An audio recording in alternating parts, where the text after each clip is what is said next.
Hello guys, welcome back to channel Aadya vlogs. ఈ షార్ట్‌లో అయితే వెలగపండు పచ్చడి ఎలా చేయాలో చూపిస్తున్నాననమాట. చాలా హెల్తీ రెసిపీ, చాలా టేస్టీ రెసిపీ, చాలా బావుంటుంది.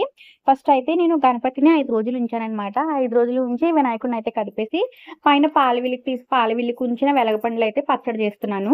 దీనికోసం ఫస్ట్ అంటే ఆవాలు, మెంతులు, ఎండుమిర్చి అందులో కొంచెం ఇంగువ వేసి బాగా దోరగా వేయించుకోవాలి. వేయించుకొని పక్కన పెట్టేయాలి. నెక్స్ట్ అయితే వెలగపండు తీసుకొని కొబ్బరికాయ ఎలా చితక్కొడతామో అలా చితక్కొట్టి దాని మధ్యలోని గుజ్జంతా తీసి ఒక గిన్నెలో వేసుకోవాలనమాట. ఈ వెలగపండు పండింది అని తెలియడానికి మంచి స్మెల్ వస్తుంది. మనకి స్మెల్ తెలిసిపోతుంది. నెక్స్ట్ అయితే అది కొంచెం మనం బాల్‌లో విసిరామనుకోండి, కిందే ఉండిపోయిందనుకోండి పండినట్టు, అది కొంచెం పైకొస్తే కాయన్నమాట. పండిందే అయితే చాలా బావుంటుంది.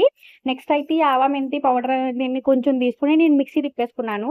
మిక్సీ తిప్పేసుకున్న దాంట్లో ఫస్ట్ వెలగపండు ముద్ద ఉంటుంది కదా! ఇది కొంచెం ఉప్పు, అలాగే ఒక 2, 3 పచ్చిమిరపకాయలు, మా కారానికి తగ్గట్టు 2 పచ్చిమిరపకాయలయితే మాకు సరిపోతుంది.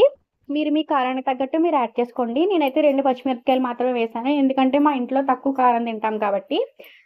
అంటే ఇందులో ఎండుమిర్చి, కారం కూడా ఉంటుంది కదా! ఆల్రెడీ మనం పచ్చిమిరపకాయలు 2 వేసుకున్నాము. ఎండుమిర్చి, కారం ఉంటుంది కాబట్టి నేను పచ్చిమిరపకాయలు 2 వేశాను. కాబట్టి ఇది కొంచెం మనం మిక్సీ తిప్పేసుకుందాము.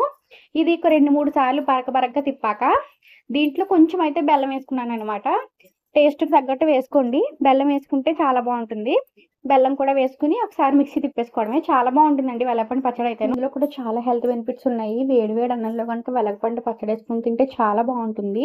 నెక్స్ట్ అయితే ఈ పచ్చడినంతా కూడా ఒక గిన్నెలోకి ట్రాన్స్‌ఫర్ చేసేసుకున్నాము. ఇది కొంచెం గట్టిగా ఉంటుంది కదా! మరి మనం వాటర్ అది ఏం వేయం కదా! అందుకని ఇప్పుడు పైన పోపు పెట్టుకుంటే కొంచెం బావుంటుందనమాట. పైన పోపుకైతే నేను ఒక 3 స్పూన్లు ఆయిల్ వేశాను. ఆయిల్ వేసి అందులో మినపప్పు, ఎండుమిర్చి అయితే వేశాను.